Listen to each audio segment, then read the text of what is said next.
Well, good morning, everybody. Sorry, Karen. And I'd like to welcome you all to our Administration and Finance Committee on April the 4th, 2023. I will now call on Will Short, Regional Clerk, to conduct the roll call. Will. Thank you, Chair Harris. Chair Redmond? Present. Councillor Craig? Present. Councillor Deutschmann? Present. Councillor Erb? Present. Councillor Foxton? Councillor Harris? Present. Councillor Hunink? Present. Councillor James? Present. Councillor Liggett? Present. Councillor McCabe? Councillor Nowak? Present. Councillor Salonen? Present. Councillor Shantz?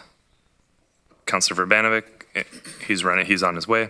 Councillor Williams, and Councillor Wolf. Here. Thank you, Chair. Thank you, Will. I would like to acknowledge that the land on which we gathered today is the traditional territory of the Haudenosaunee, Anishinaabe, and Neutral people. We acknowledge the enduring presence of the Indigenous people with whom we share this land today, their achievements, and their contributions to our community. Are there any declarations of pecuniary interest? Seeing none, there are no presentations. I don't see delegations. On the consent agenda, if you wish to remove an item, we will not take questions on consent items unless items are requested to be moved to the regular agenda. The items listed on the consent agenda will be dealt with in one motion. Are there any items that you wish to be removed from the consent agenda? Seeing none, we will now move to vote to receive and approve the consent agenda. I would like a mover and seconder, Councillor Erb, seconded by Councillor Hunink. If you can pull up your e-scribe we'll be using today and indicate yes or no with your vote would be great. Yes.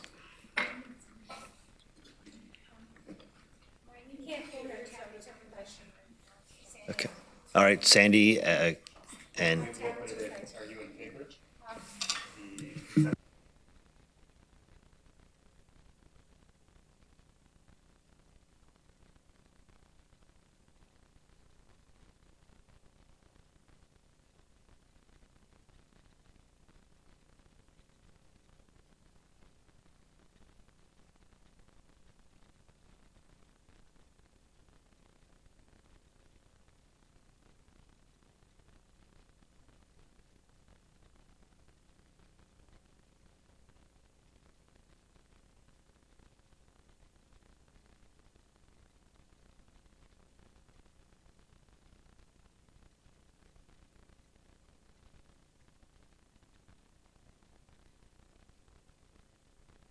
okay, and that is carried.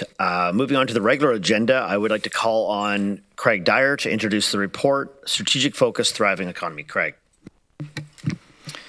Yes, thank you to the Chair. And we have before committee for consideration today the 2023 Property Tax Policy and Tax Rates report. This, of course, is a motion, a decision that an upper tier council needs to make on an annual basis, which is the setting of the property class tax ratios for each taxation year. The staff recommendation is to maintain the existing ratios that were used in 2022 and in a few previous years as well. The approval of the ratios would then allow for the preparation of the tax rate bylaw, which would come forward to Council for consideration on April the 19th, and is one of the final steps required in order for the local municipalities to issue final tax bills later this spring. So the recommendations before Council are to approve the tax ratios for the year, to direct staff to prepare the necessary bylaws, again, that would come forward on the 19th. And there's a further recommendation this year with respect to the review of options for the multi-residential property class ratio. This is something that staff have been looking at on and off over the last couple of years. We think getting some clear direction from Council on the assumption that this is something that the committee wishes us to do. We think the time is right to undertake some additional review of the taxation of multi-residential properties. There are a number of different considerations that we need to take into account, including that we know that the province is currently doing its own review of property taxation and of multi-residential properties. And we have a fairly clear indication that their intent is to look to reduce multi-residential tax ratios across the province. So we think it's appropriate for us to spend a bit of time and report back to council. And with that, Mr. Chair, I'll turn it back to you. I'm not seeing any questions. Oh, okay. Councillor Shantz. Thank you. Just wondering, for multi-use unit residential, can we differentiate between affordable housing, 80% of market, or however we define it? Can we differentiate between affordable units and full market value units? Because that's, I think, really what we want to encourage, right? Yeah, so through the chair, the short answer is no from a property tax ratio perspective. So the between the Municipal Act and the Assessment Act, MPAC, in terms of their role, they look at every property in the province and they put it in a class and they give it a value. The classes are specifically outlined by legislation. So a property is either residential, multi-residential, commercial, industrial, farm, and then a few other smaller ones. And there's really there's no ability from a tax ratio perspective right now to put affordable or not-for-profit multi-residential properties in a different class and tax them at a lower rate. There are other ways of getting at that, but not through the tax ratio process.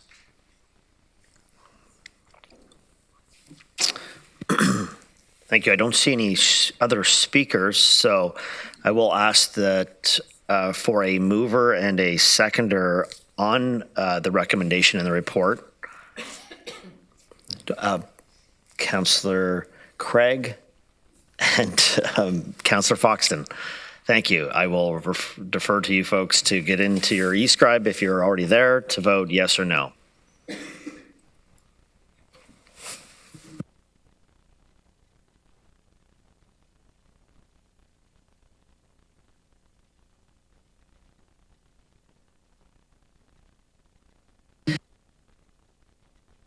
And that is carried. Thank you.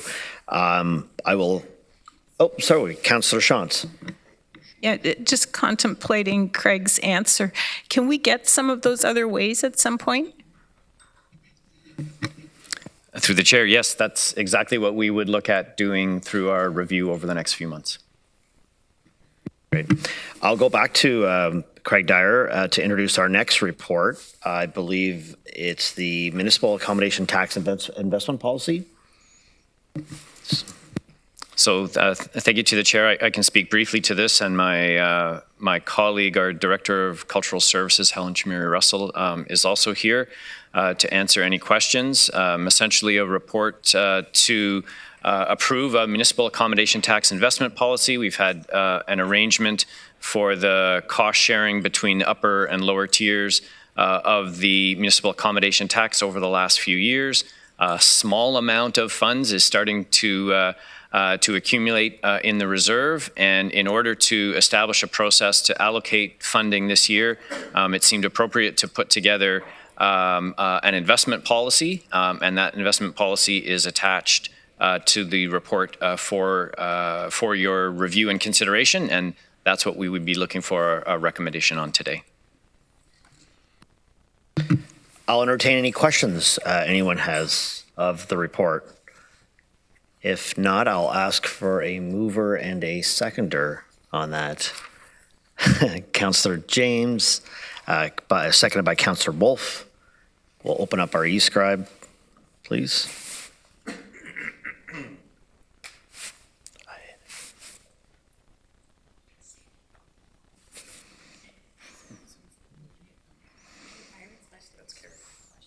Oh, I'm sorry. We're moving a bit quick, but maybe before I call the vote, or I guess we're already voting, so we'll have to, maybe we can get you on the next one here. Sorry, Chair Redmond. And that is carried. 713, 2022 plan update and year-end financial results. I'll ask our CAO, Bruce Lochner, to introduce the report. Thank you very much, Chair. Very early on in my career, someone said to me that action without a plan is a nightmare, and a plan without action is a daydream.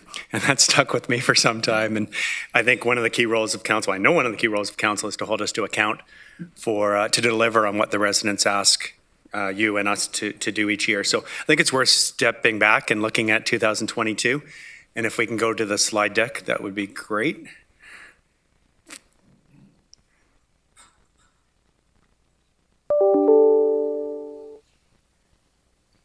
Perfect. If we can go to the next slide.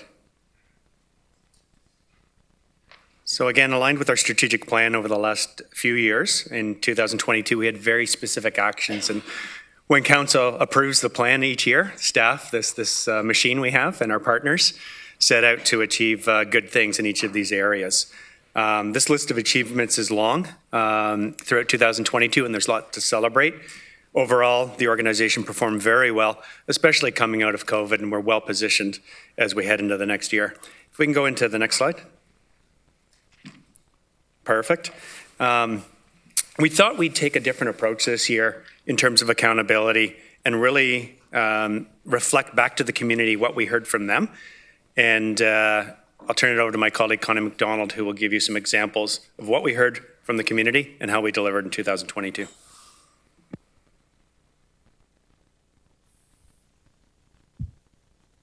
Thanks, Bruce, and we can go to the next slide.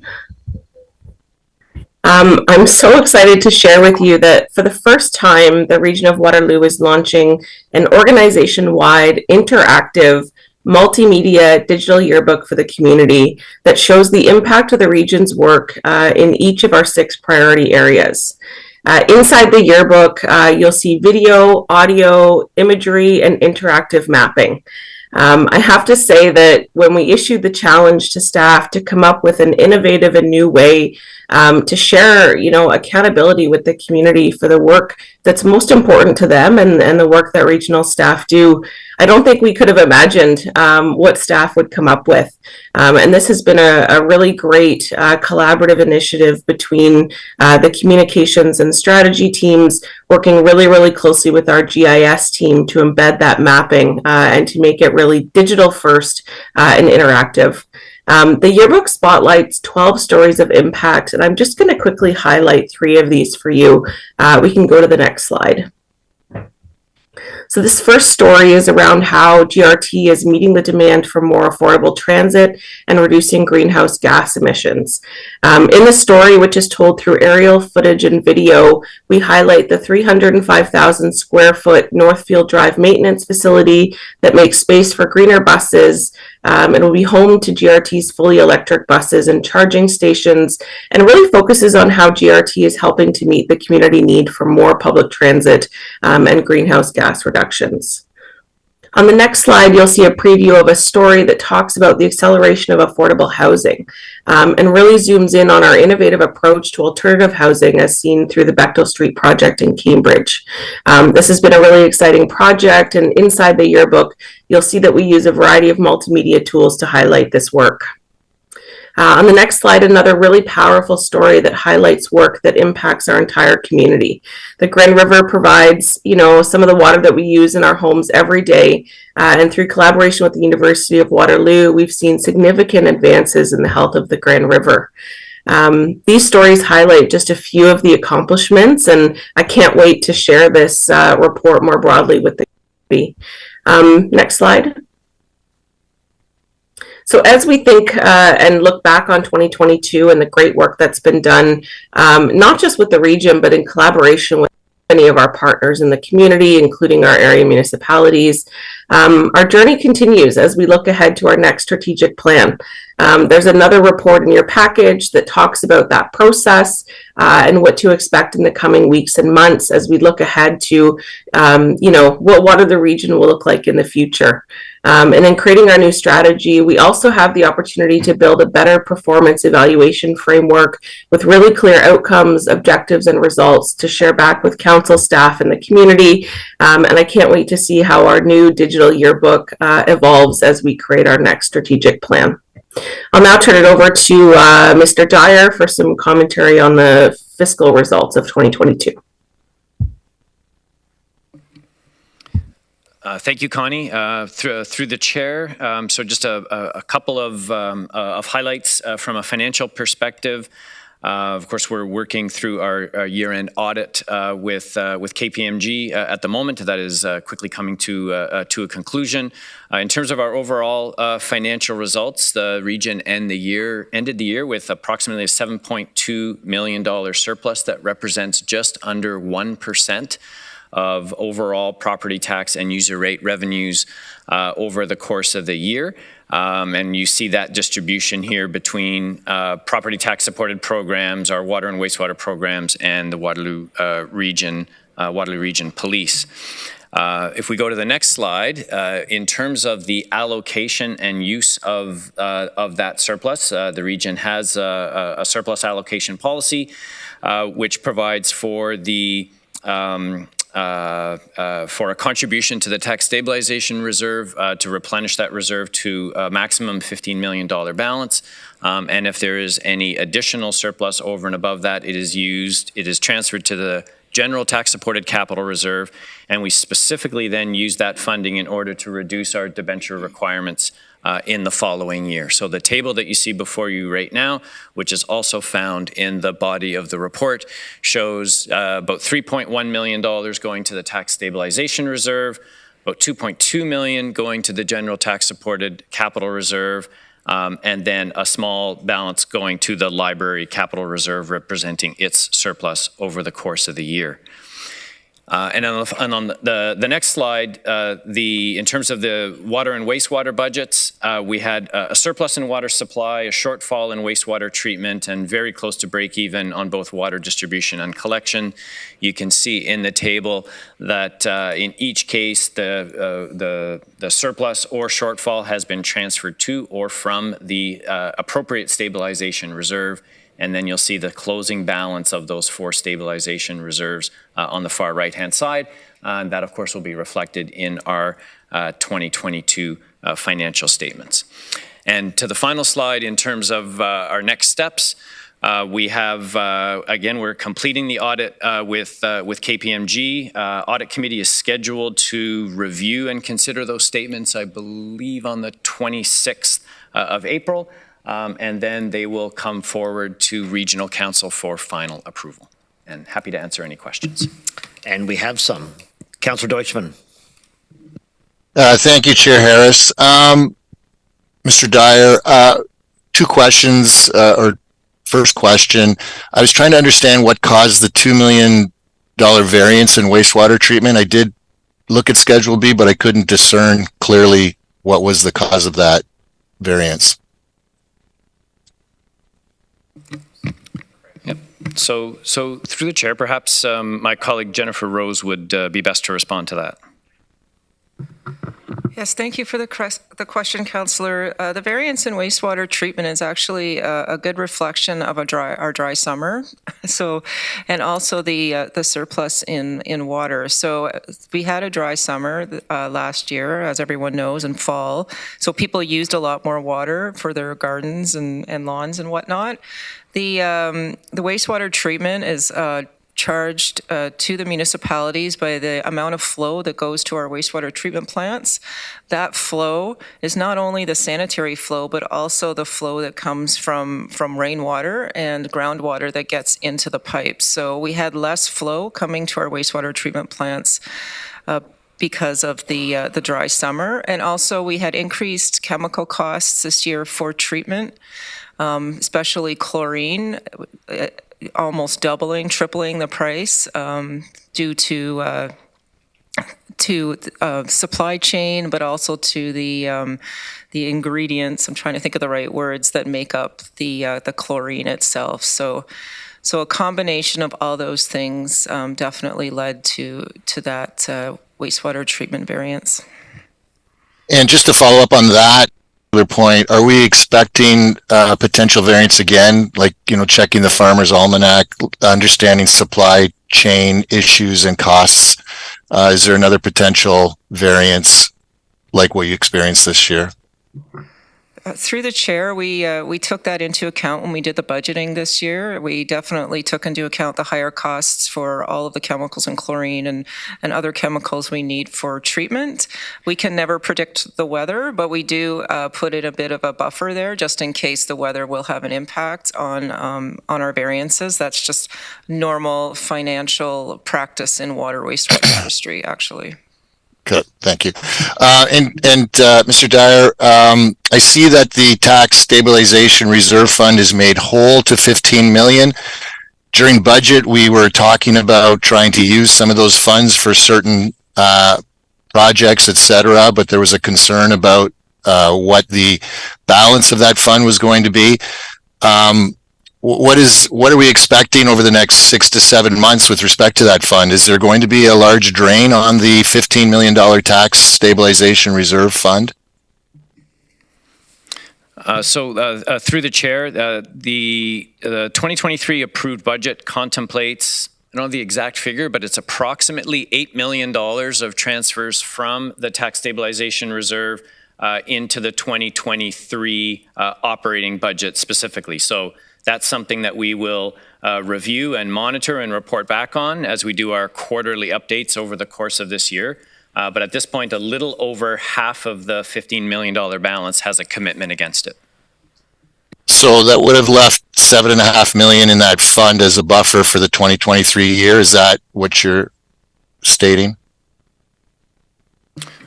Through the chair, I would say not quite. I think what I'm stating is we have the $15 million buffer for 2023.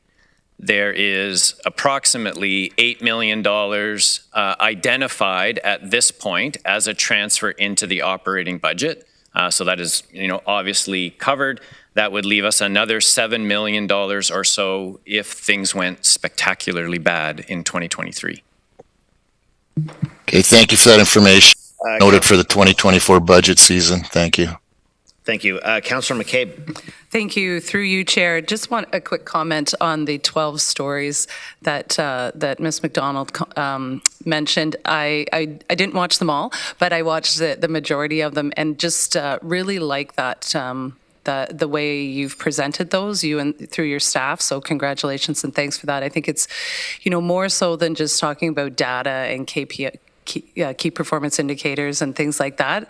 I found it a really compelling way to tell some really impactful stories about things that the region has done. So just wanted to say thanks to staff for the work on that, and that I've flipped it on to staff at the City of Waterloo, and because we're going through our own strategic planning process as well, and said storytelling I think is really powerful, and shared it with them as well for their review. So thank you. Just wanted to congratulate you and thank you for that work. Councillor Craig. Thank you, Mr. Chair. Just a quick question. If in fact we exhaust the rate stabilization fund of 15 million, what other sources do we have? What other alternatives do we have to deal with some sort of impending emergency if something pops up? Do we have other funds we can go to? So through the chair, if it's a little bit speculative, but if we were in a situation where, for whatever reason, the entire amount of the tax stabilization reserve was needed over the course of the year. A couple things that come to mind. So first of all, whatever event precipitated that circumstance, we would obviously need to look at the spending part of our 2023 budget and look for opportunities across the organization in order to offset a significant a significant variance. We do have funds in other reserves that we could look at. That's, that becomes a little bit problematic because to a large extent they're committed for future capital projects and liabilities in the future. But if it was a situation of that magnitude, we could look at money, we could look at some of the funding in our other reserves. All right. Thank you, Mr. I don't have any other questions at this time. So I believe, Councillor Deutschmann, do you have a, sorry, Councillor Deutschmann.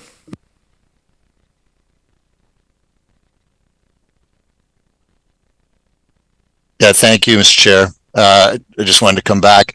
Mr. Dyer, I just wanted to confirm, will there be a review of the reserve funds with respect to, adequacy, the amounts? For example, is 15 million the right amount for tax stabilization? Is 10 million the right amount for working funds? Is there a plan this year to be reviewed? I know we've kind of touched on that, but I'm not clear if there is a specific plan to review our reserves. So through the chair, it is in our plan to do a review of our reserve and reserve fund policy, I would say at some point during this term of council.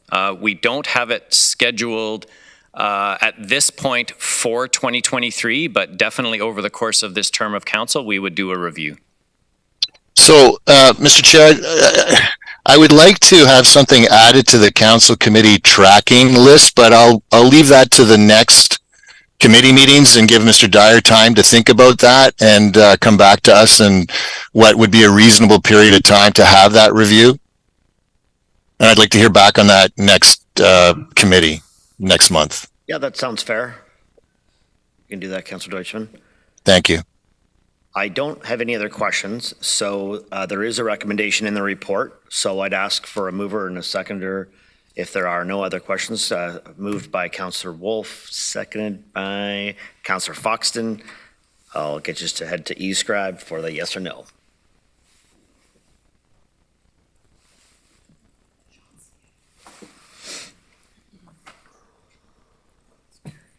And that is carried. 8.1, receipt for information on that tracking list. Is there any other business the council may have? Mr. Chair? Oh, yes, Councillor Deutschmann. Sorry, just on the tracking list, I just had a question, and I brought this up with Mr. Lockenbauer earlier.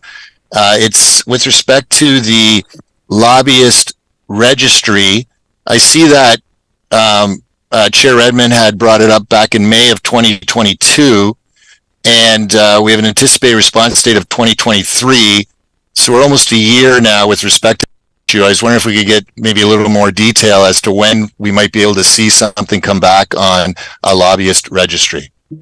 I believe Mr. Short has an answer for you, Mr. Deutschmann. Yeah, thanks for the question, Councillor Deutschmann. So at the time of the report last year when the previous term of council approved the direction to staff on the lobbyist registry, we went to local area municipalities and the timing was not great for their staff and resources given the election, new council orientation, and then budget this year. So we were going to bring a staff report back for information at the May or June committee meeting with this term of council with an update on the workflow and how we're going to move forward with that. So if that meets the criteria of your question, that's the way that we were going to move forward with that. I'm just wondering if we could put summer of 2023 in there as a anticipated response date. Sure. Okay, thank you. Chair Redmond. Thank you, Chair Harris. I guess I wasn't pushing often enough that I wanted to speak. My question actually pertains to the accommodation tax. And I don't know if staff have an answer right now, but I know that one of the ongoing irritants is the Airbnb and the fact that they are often not caught in that tax.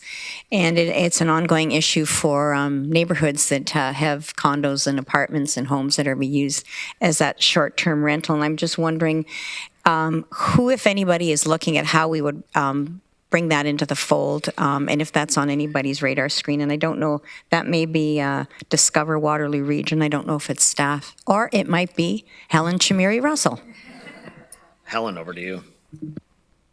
Thank you, and through the chair, that's something that I can take back to Explore Waterloo Region. We're working with them, and they're certainly our conduit between the province and the legislation that exists around municipal accommodation tax and the implementation within the region and the actual bylaws that exist at each of the area municipalities. So I can certainly work with them and find out an answer.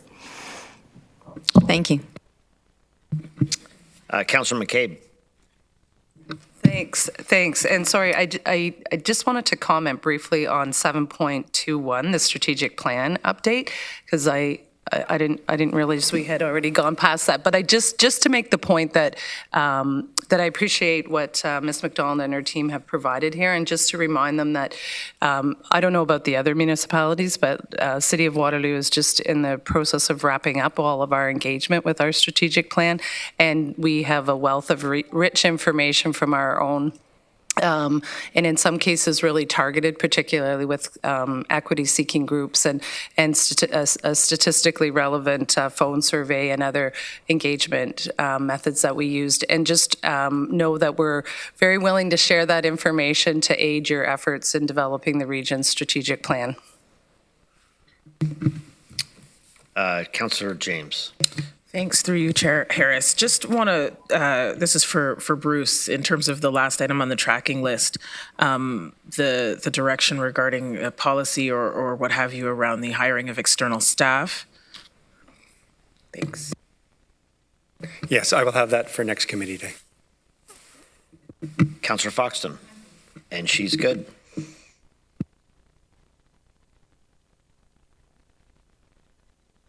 My mic's off. Okay, the next meeting is May the 9th, 2023.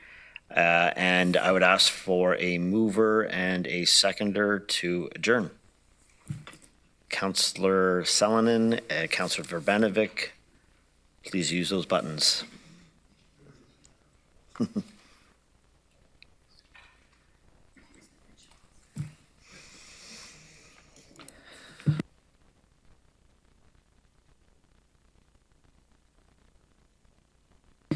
Yeah, we'll do a 5-minute break. We'll move to the next committee. So 5 minutes. Well done.